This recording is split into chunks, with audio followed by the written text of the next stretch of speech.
My cousin treated everyone like garbage and started shaming our family for being poor because she has a sugar daddy. Now she's begging me for help because her sugar daddy went back to his real family. My cousin Natalie started dating a married man named Joseph 6 months ago and wouldn't shut up about it at every family gathering. She'd show up to Sunday dinners wearing new designer bags and jewelry, making sure everyone noticed. She'd interrupt conversations to mention the trips to Vegas and Miami, the shopping sprees at Saks, the 5-star restaurants where they dropped $2,000 on wine. She actually told my teenage daughter that college was pointless when you could just find a rich man to take care of you. At Thanksgiving, she announced to the whole table that we were all stupid for working regular jobs when men were willing to pay just to have dinner with someone pretty. She looked right at me when she said it, knowing I'd been working 2 jobs since my husband left. She called my teacher's salary pathetic, said my apartment was depressing, told me I was aging myself by not getting Botox, and that's why I was alone. My aunt tried to change the subject, but Natalie kept going. She pulled out her phone to show us the penthouse apartment Joseph was renting for her, the Mercedes he leased in her name, the credit card with a $20,000 limit. She said we were all jealous and small-minded for judging her lifestyle, that she was living her best life while we were all stuck being wage slaves. For months we had to listen to this. Every birthday, every holiday, every family barbecue became Natalie's personal show about how much better she was than everyone else. She'd criticize my sister's wedding for being too cheap,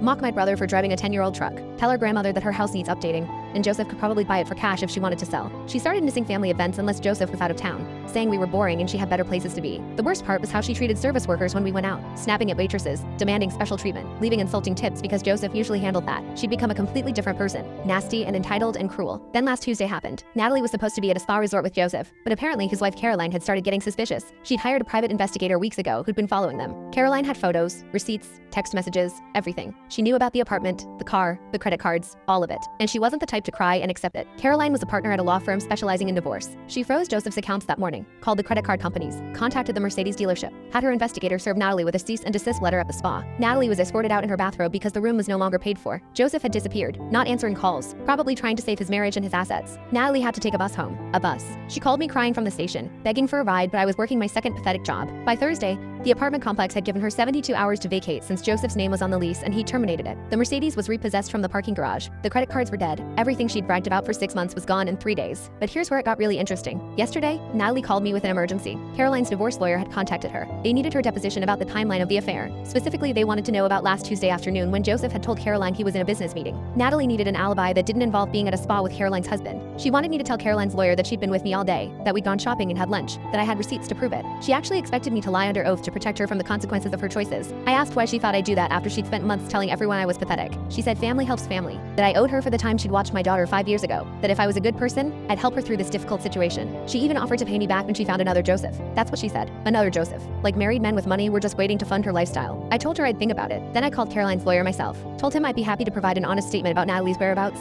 how she'd been bragging for months about her relationship with Joseph, how she knew he was married from day one, how she'd said Caroline was stupid for not keeping her man happy. The deposition is next week.